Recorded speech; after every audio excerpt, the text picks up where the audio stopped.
So, we're in a new era of the Wizarding World, created by J.K. Rowling, and yeah, let's just dive into it and see if it's how we remember.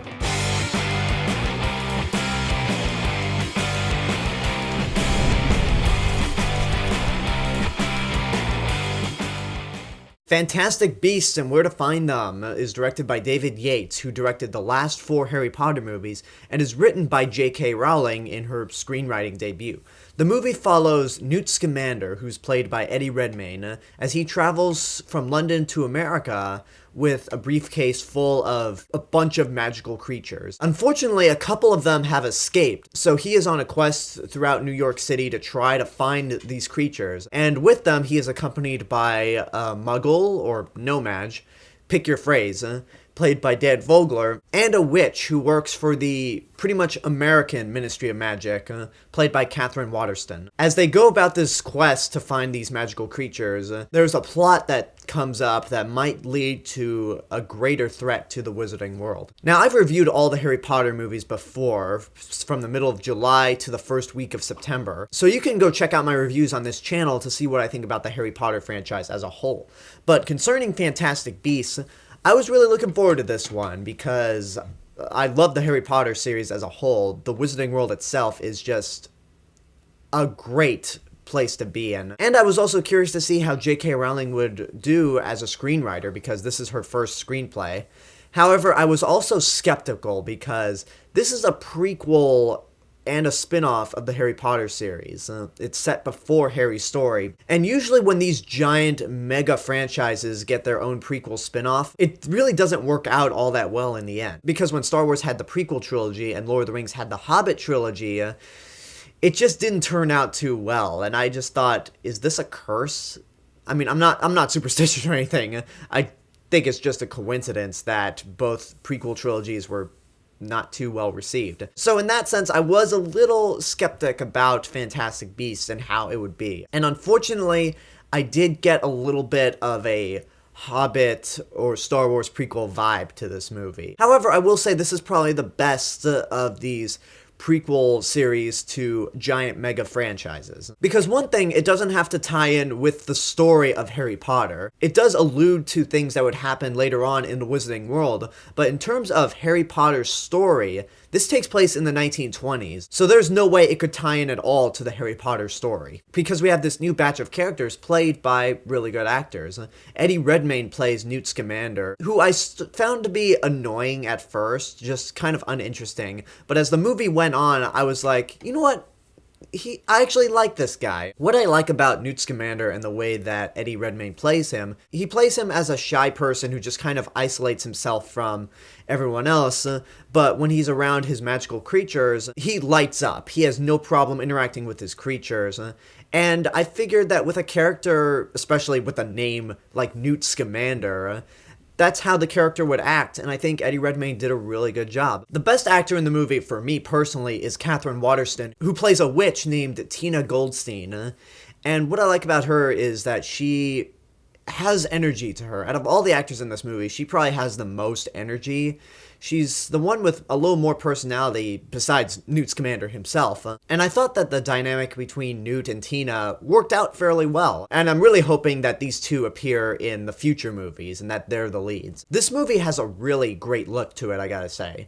It's set in the 1920s, so with that they have the freedom to just go all out with the production design and the costumes especially. The costumes here really look great. And I'm always a fan of big, giant special effects extravaganzas set in the past, like anything during 1960 or before. That's one of the things that I really loved about Captain America: The First Avenger, was that it was a superhero movie set in the 1940s. And this, it's a fantasy film set in the 1920s, and it does seem to capture that era really well. I also love the design of all these magical creatures here. The one thing that the Harry Potter series did kind of lack on was creativity with the creatures, because you had dragons, trolls, unicorns, things that were already established within fantasy lore, and this, they have to get really creative, and the designs are really cool, even if there are some points in the movie that remind me of Pokemon. Which, I mean, not a bad thing. I love me some Pokemon, but just putting that out there. Now, unfortunately, here's the things that I didn't like too much. Like I said before, I got a slight Star Wars prequel / Hobbit trilogy vibe from this movie. And the reason is because I wasn't too impressed with the movie like I was with the Harry Potter series.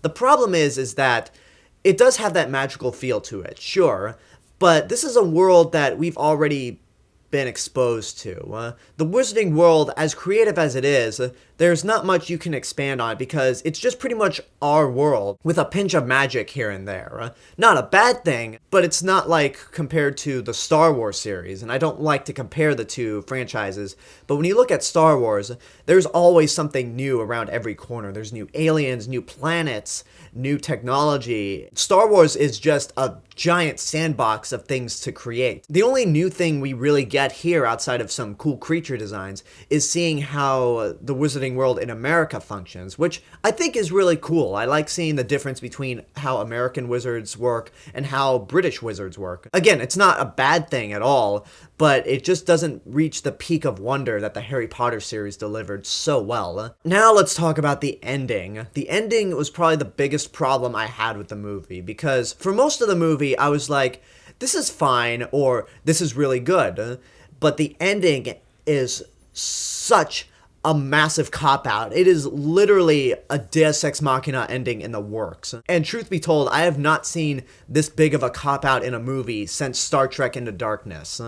And even though I did like parts of that movie, I hated the ending in Star Trek Into Darkness. Absolutely despised it. And I hate the ending to this movie as well. Now, without spoiling anything, I will say for those who have seen the movie already, when I say that I despise the ending, I mean more like the resolution. The little character moments at the end, I actually do like. It's just the resolution to everything is bullshit. So to wrap things up, Fantastic Beasts and Where to Find Them has a really great look to it. The actors do a good job. It is nice to see some more world building, and the score by James Newton Howard is actually really good as well. It doesn't quite match what John Williams did with those first 3 Harry Potter movies, but it does come close. Unfortunately, because of that ending, I'm going to have to say that this movie is just good.